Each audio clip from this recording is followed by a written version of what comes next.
بسم الله الرحمن الرحيم. ألف لام را. كتاب أحكمت آياته ثم فصلت من لدن حكيم خبير. ألا تعبدوا إلا الله إنني لكم منه نذير وبشير. وأن استغفروا ربكم ثم توبوا إليه يمتعكم متاعا حسنا إلى أجل مسمى ويؤت كل ذي فضل فضله وإن تولوا فإني أخاف عليكم عذاب يوم كبير. إلى الله مرجعكم وهو على كل شيء قدير. ألا إنهم يثنون صدورهم ليستخفوا منه ألا حين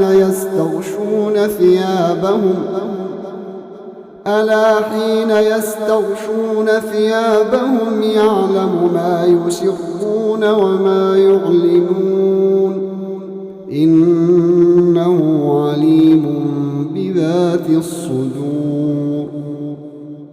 وما من دابة في الأرض إلا على الله رزقها ويعلم مستقرها ومستودعها كل في كتاب مبين. وهو الذي خلق السماوات والأرض في 6 أيام وكان عرشه على الماء ليبلوكم أيكم أحسن عملا. ولئن قلت إنكم مبعوثون من بعد الموت ليقولن الذين كفروا إن هذا إلا سحر مبين. ولئن أخرنا عنهم العذاب إلى أمة معدودة ليقولن ما يحبسه ألا يوم يأتيهم ليس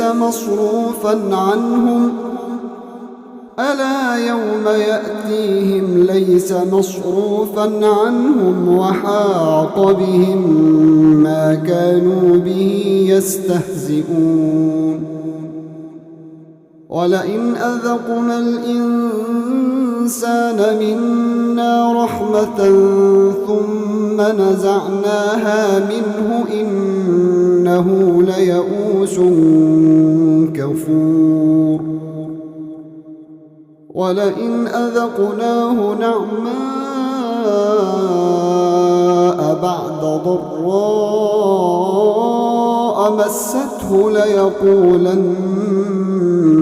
ذهب السيئات عني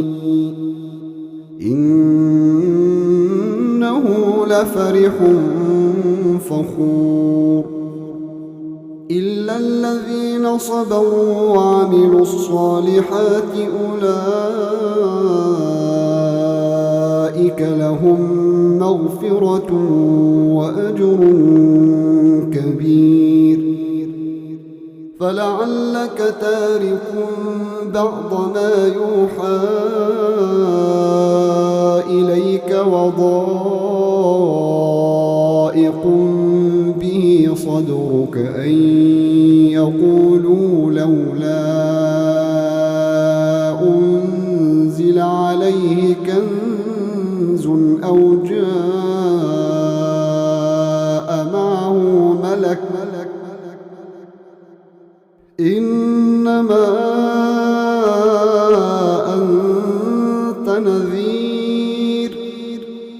والله على كل شيء وكيل. أم يقولون افتراه قل فأتوا بعشر سور مثله مفتريات وادعوا من استطعتم من دون الله إن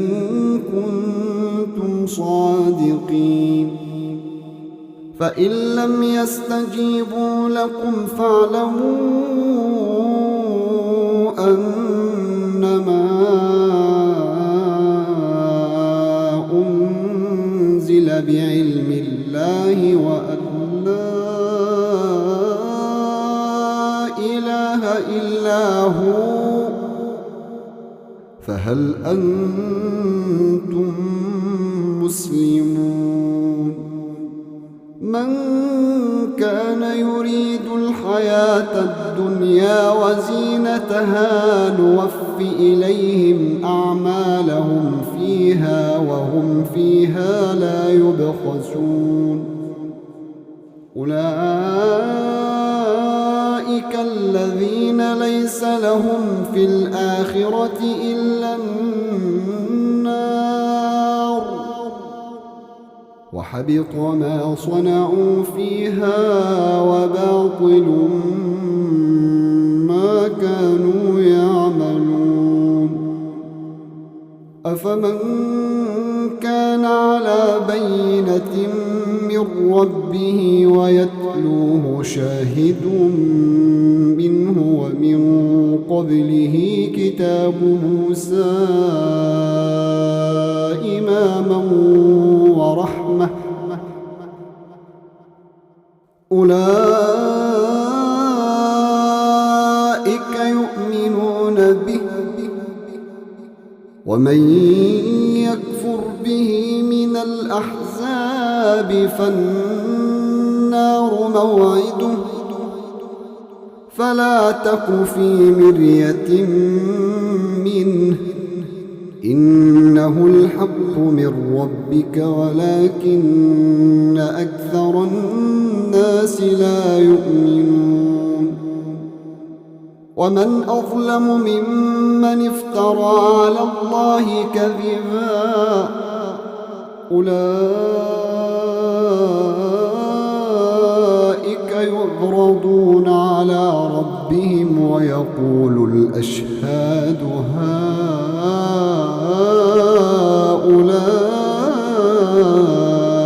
الذين كذبوا على ربهم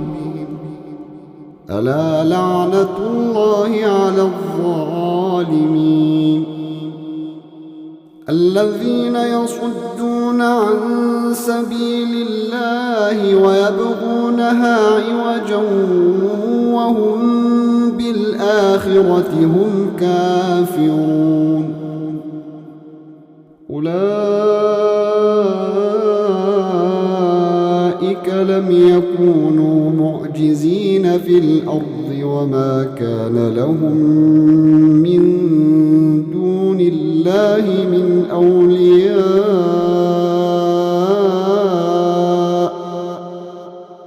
يضاعف لهم العذاب ما كانوا يستطيعون السمع وما كانوا يبصرون. أولئك الذين خسروا أنفسهم وضل عنهم ما كانوا يفترون. لا جرم أنهم في الآخرة هم الأخسرون. إن الذين آمنوا وعملوا الصالحات وأخبتوا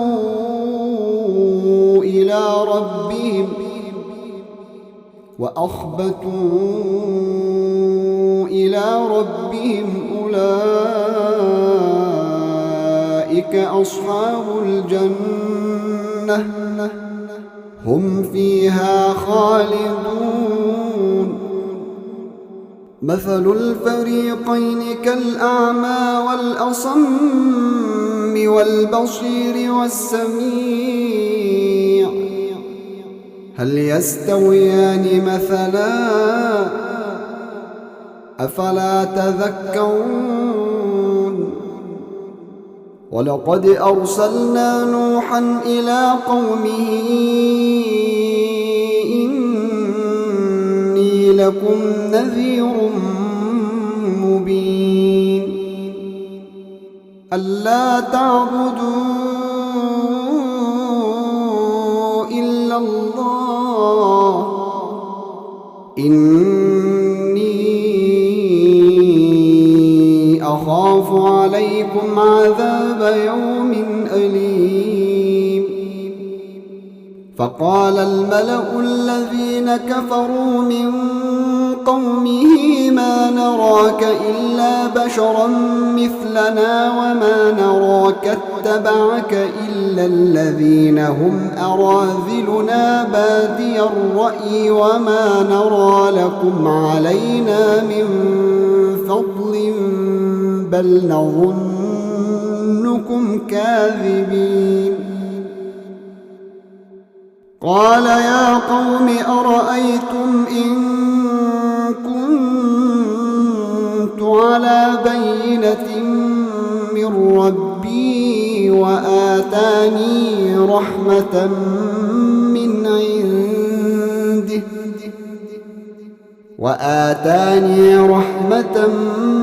من عنده فعميت عليكم أنلزمكموها وأنتم لها كارهون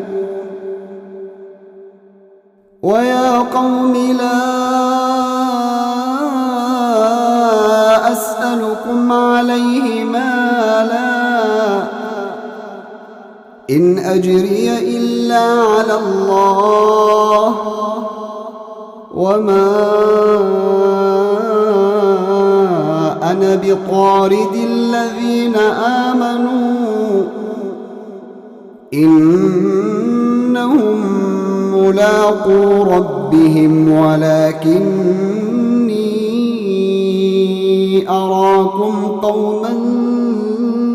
تجهلون ويا قوم من ينصرني من الله إن تردتهم أفلا تذكرون ولا أقول لكم عندي خزائن الله ولا أعلم الغيب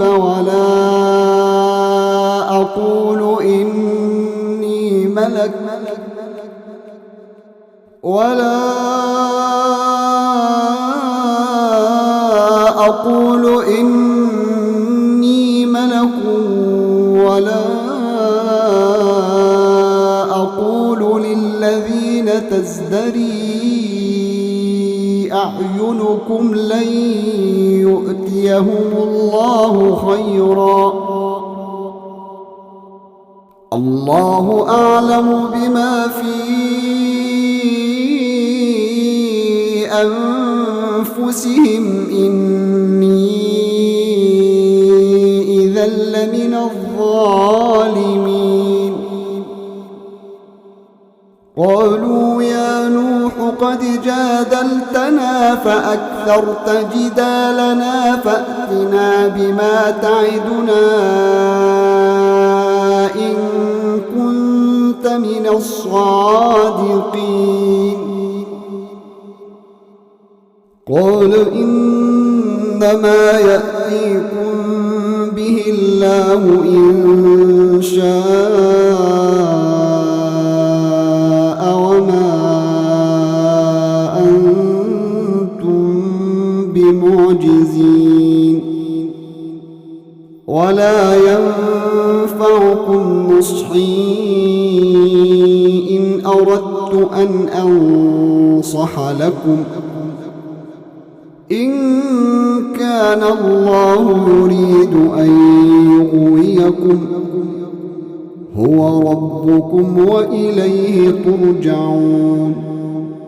أم يقولون افتراه قل إن افتريته فعلي إجرامي وأنا بريء مما تجرمون وأوحي إلى نوح أنه لن يؤمن من قومك إلا من قد آمن فلا تبتئس بما كانوا يفعلون واصنع الفلك بأعيننا ووحينا ولا تخاطبني في الذين ظلموا إنهم مغرقون ويصنع الفلك وكلما مر عليه ملأ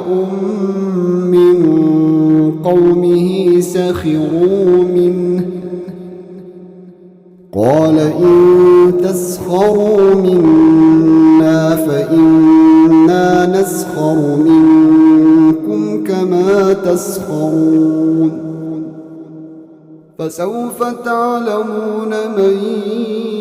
يأتيه عذاب يخزيه ويحل عليه عذاب مقيم حتى إذا جاء أمرنا وفاردت النور قل نحمل فيها من كل زوجين اثنين وأهلك إلا من سبق عليه القول ومن آمن وما آمن معه إلا قليل وقال اركبوا فيها بسم الله مجريها ومرساها إن ربي لغفور رحيم وهي تجري بهم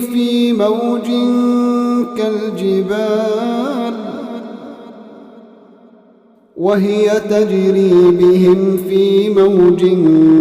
كالجبال ونادى نوح ابنه وكان في معزل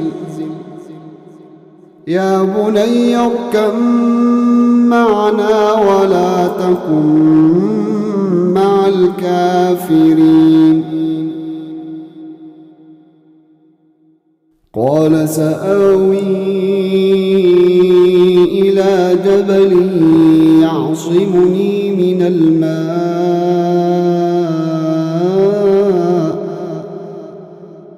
قال لا عاصم اليوم من أمر الله إلا من رحم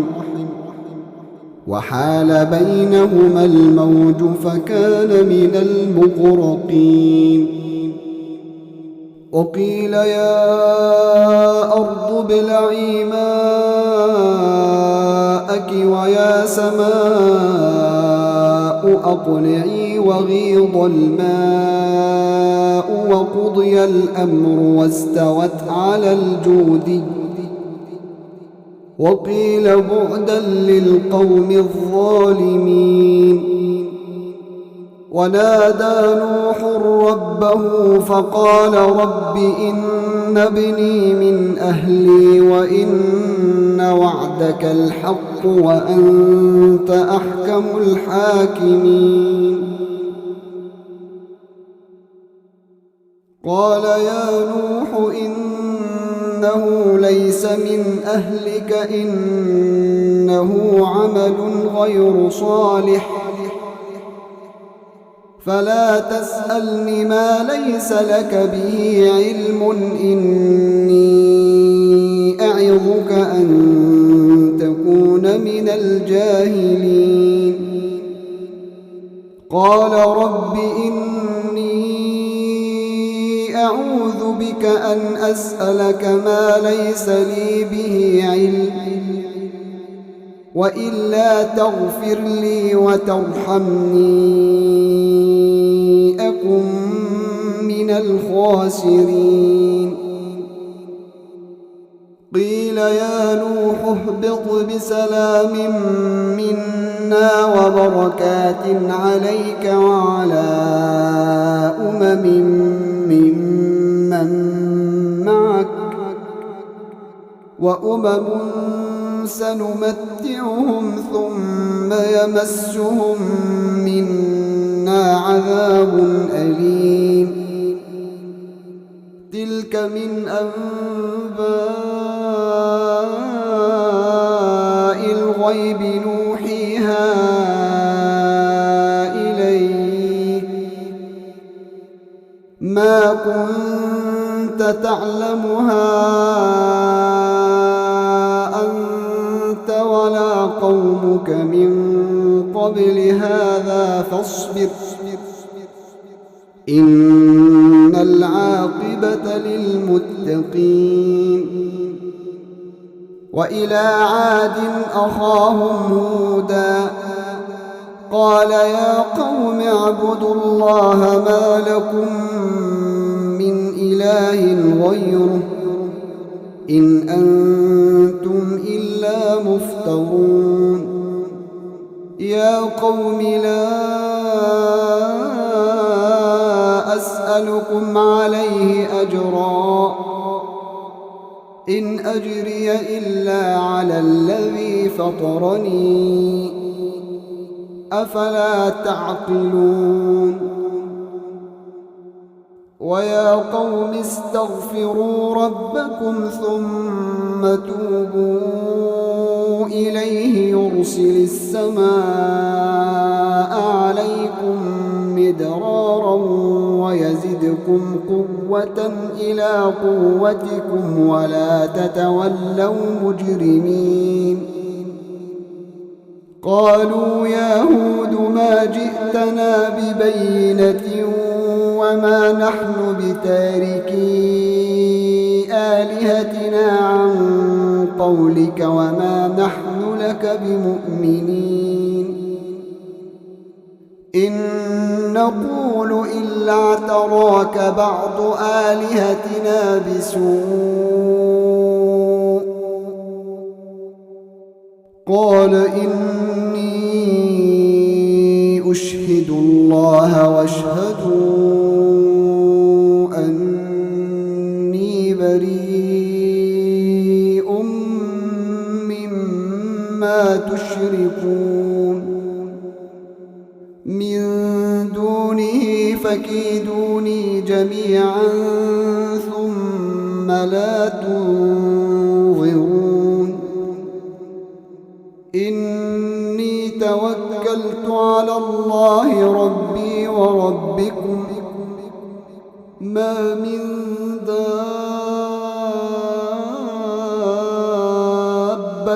إلا هو آخذ بناصيتها إن ربي على صراط مستقيم فإن تولوا فقد أبلغتكم ما أرسلت به إليكم ويستخلف ربي قوما غيركم ولا تضرونه شيئا إن ربي على كل شيء حفيظ ولما جاء أمرنا نجينا هودا والذين آمنوا معه برحمة منا ونجيناهم من عذاب غليظ وتلك عاد جحدوا بآيات ربهم وعصوا رسله واتبعوا أمر كل جبار عنيد وأتبعوا في هذه الدنيا لعنة ويوم القيامة ألا إن عادا كفروا ربهم ألا بعدا لعاد قوم هود وإلى ثمود أخاهم صالحا قال يا قوم اعبدوا الله ما لكم من إله غيره هو أنشأكم من الأرض واستعمركم فيها فاستغفروه ثم توبوا إليه إن ربي قريب مجيب قالوا يا صالح قد كنت فينا مرجوا قبل هذا أتنهانا أن نعبد ما يعبد آباؤنا وإننا لفي شك مما تدعونا إليه مريب قال يا قوم أرأيتم إن كنت على بينة من ربي وآتاني منه رحمة فمن ينصرني من الله إن عصيته فما تزيدونني غير تخسير ويا قوم هذه ناقة الله لكم آية فذروها تأكل في أرض الله ولا تمسوها بسوء فيأخذكم عذاب قريب فعقروها فقال تمتعوا في داركم 3 أيام ذلك وعد غير مكذوب فلما جاء أمرنا نجينا صالحا والذين آمنوا معه برحمة منا نجينا صالحا والذين آمنوا معه برحمة منا ومن خزي يومئذ إن ربك هو القوي العزيز وأخذ الذين ظلموا الصيحة فأصبحوا في ديارهم جاثمين كأن لم يغنوا فيها ألا إن ثمود كفروا ربهم ألا بعدا لثمود ولقد جاءت رسلنا إبراهيم بالبشرى قالوا سلاما قال سلام فما لبث أن جاء بعجل حنيذ فلما رأى أيديهم لا تصل إليه نكرهم وأوجس منهم خيفة قالوا لا تخف إنا أرسلنا إلى قوم لوط وامرأته قائمة ويلة فضحكت فبشرناها بإسحاق ومن وراء إسحاق يعقوب. قالت يا ويلتى أألد وأنا عجوز وهذا بعلي شيخا إن هذا لشيء عجيب. قالوا أتعجبين من أمر الله رحمة الله وبركاته عليكم أهل البيت إنه حميد مجيد. فلما ذهب عن إبراهيم الروع وجاءته البشرى يجادلنا في قوم لوط إن إبراهيم لحليم أواه منيب. يا إبراهيم أعرض عن هذا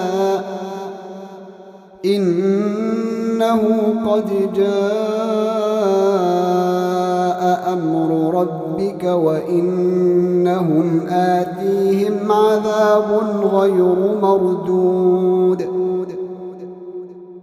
ولما جاءت رسلنا لوطا سيء بهم وضاق بهم ذرعا وقال هذا يوم عصيب. وجاءه قومه يهرعون إليه ومن قبل كانوا يعملون السيئات قال يا قوم هؤلاء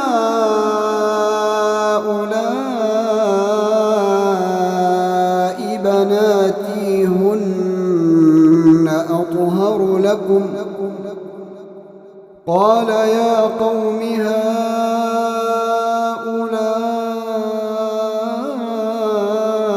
بناتي هن أطهر لكم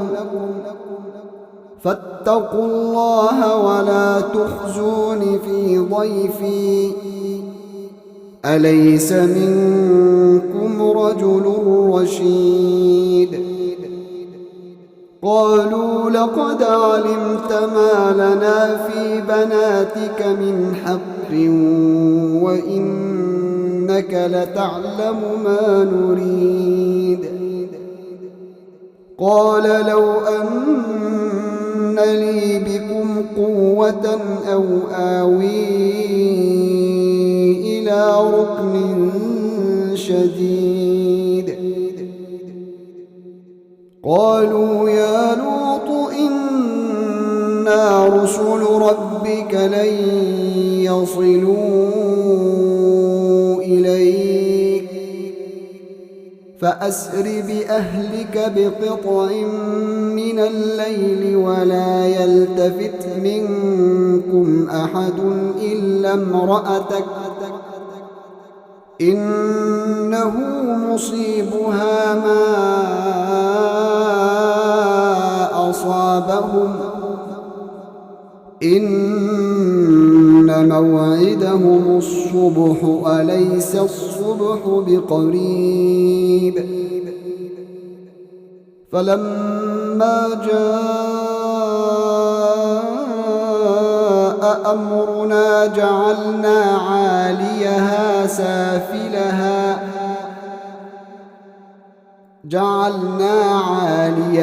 سافلها وأمطرنا عليها حجارة من سجيل منضود مسومة عند ربك وما هي من الظالمين ببعيد. وإلى مدين أخاهم شعيبا قال يا قوم اعبدوا الله ما لكم من إله غيره ولا تنقصوا المكيال والميزان إني أراكم بخير وإني أخاف عليكم عذاب يوم محيط ويا قوم أوفوا المكيال والميزان بالقسط ولا تبخسوا الناس أشياءهم ولا تعثوا في الأرض مفسدين بقية الله خير لكم إن كنتم مؤمنين وما أنا عليكم بحفيظ قالوا يا شعيب أصلاتك تأمرك أن نترك ما يعبد آباؤنا أو أن نفعل في أموالنا ما نشاء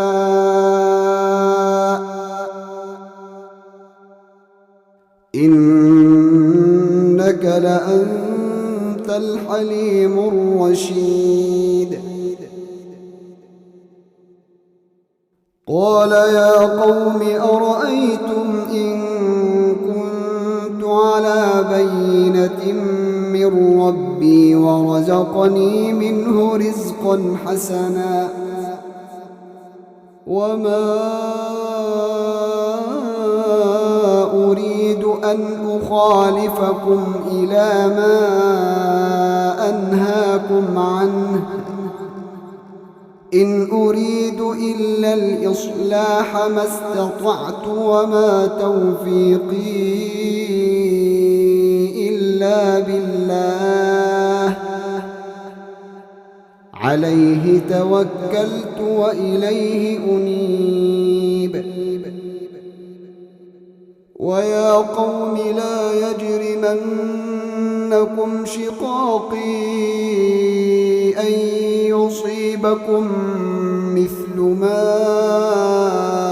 أصاب قوم نوح أو قوم هود أو قوم صالح وما قوم لوط منكم ببعيد واستغفروا ربكم ثم توبوا إليه إن ربي رحيم ودود قالوا يا شعيب ما نفقه كثيرا مما تقول وإنا لنراك فينا ضعيفا ولولا رهطك لرجمناك وما أنت علينا بعزيز قال يا قوم أرهطي أعز عليكم من الله قال يا قوم أرهطي أعز عليكم من الله واتخذتموه وراءكم ظهريا إن ربي بما تعملون محيط ويا قوم اعملوا على مكانتكم إني عامل سوف تعلمون من يأتيه عذاب يخزيه ومن هو كاذب وارتقبوا إني معكم رقيب. ولما جاء أمرنا نجينا شعيبا والذين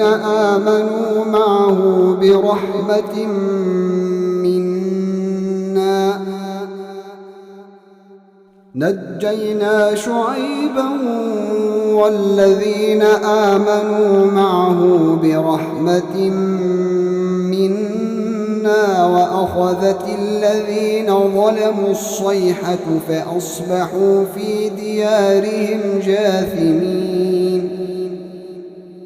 كأن لم يغنوا فيها ألا بعدا لمدين كما بعدت ثمود.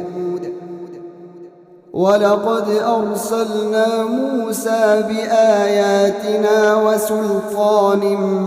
مبين إلى فرعون وملئه فاتبعوا أمر فرعون وما أمر فرعون برشيد يقدم قومه يوم القيامة فأوردهم النار وبئس الورد المورود. وأتبعوا في هذه لعنة ويوم القيامة بئس الرفد المرفود. ذلك من أنباء القرى نقصه عليك منها قائم وحصيد. وما ظلمناهم ولكن ظلموا أنفسهم فما أغنت عنهم آلهتهم التي يدعون من دون الله من شيء لما جاء أمر ربك وما زادوهم غير تتبيب. وكذلك أخذ ربك إذا أخذ القرى وهي ظالمة إن أخذه أليم شديد. إن في ذلك لآية لمن خاف عذاب الآخرة ذلك يوم مجموع له الناس وذلك يوم مشهود وما نؤخره إلا لأجل معدود يوم يأتي لا تكلم نفس إلا بإذنه فمنهم شقي وسعيد. فأما الذين شقوا ففي النار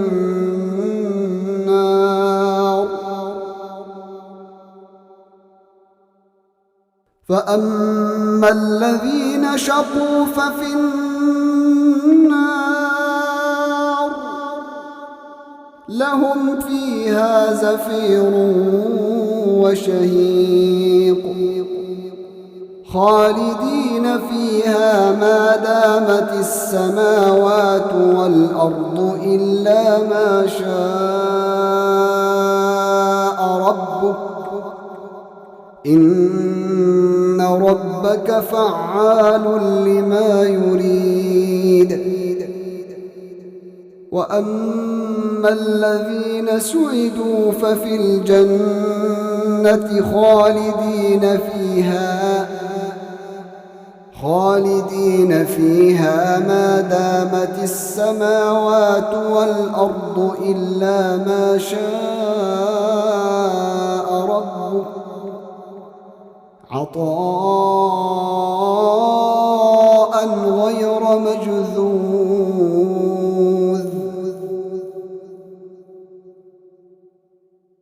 فلا تك في مرية مما يعبد هؤلاء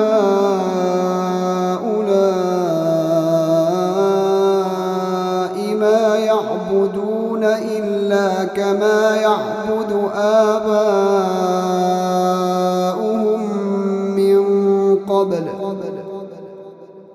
وإنا لموفوهم نصيبهم غير منقوص. ولقد آتينا موسى الكتاب فاختلف فيه ولولا كلمة سبقت من ربك لقضي بينهم وإنهم لفي شك منه مريب. وإن كلا لما ليوفينهم ربك أعمالهم إنه بما يعملون خبير. فاستقم كما أمرت ومن تاب معك ولا تطغوا إنه بما تعملون بصير. ولا تركنوا إلى الذين ظلموا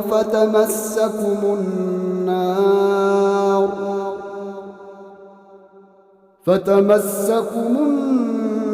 النار وما لكم من دون الله من أولياء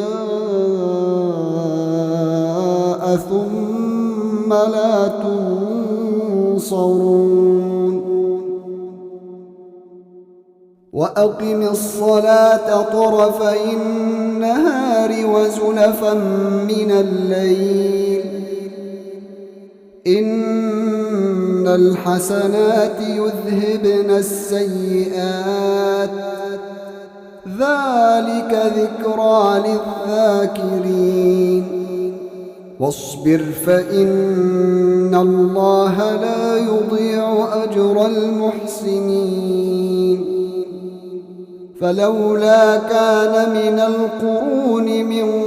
قبلكم أولو بقية ينهون عن الفساد في الأرض إلا قليلا ممن أنجينا منهم واتبع الذين ظلموا ما أترفوا فيه وكانوا مجرمين. وما كان ربك ليهلك القرى بظلم وأهلها مصلحون. ولو شاء ربك لجعل الناس أمة واحدة ولا يزالون مختلفين إلا من رحم ربك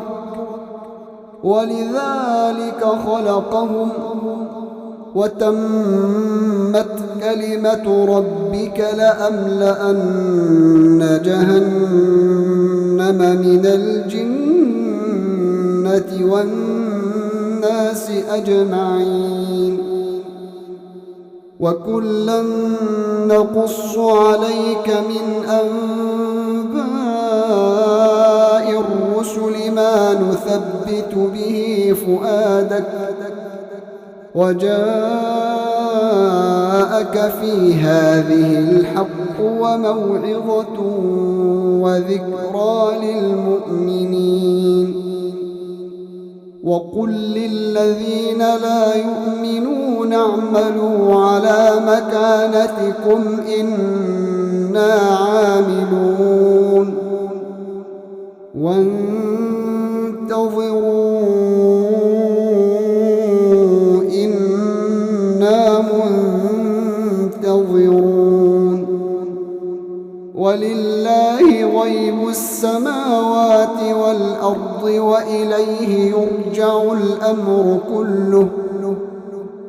وإليه يرجع الأمر كله فاعبده وتوكل عليه وما ربك بغافل عما تعملون